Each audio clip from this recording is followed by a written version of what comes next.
Pentecostal Church, Mekindori, karibu sana.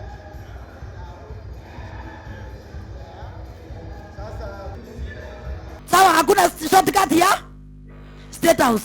Ileto hiyo yote pamoja na Baba Radam, pamoja na baba Ikulu, no shortcut to State House. Tutakuwa tunaomba kura, unapewa na wananchi, unaenda unawafanyia kazi.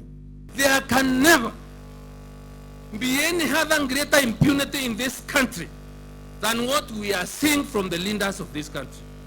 Because kama hiyo wewe umekula kiapo ya kulinda katiba, na katiba inasema itabadilishwa namna hii, heshimu katiba, lenda mbunge ikuja na initiative yake ama ya popular, lakini kama kuna mawazo kama hayo, tumia ile njia imeandikwa. Katiba inasemekana iko na shinda.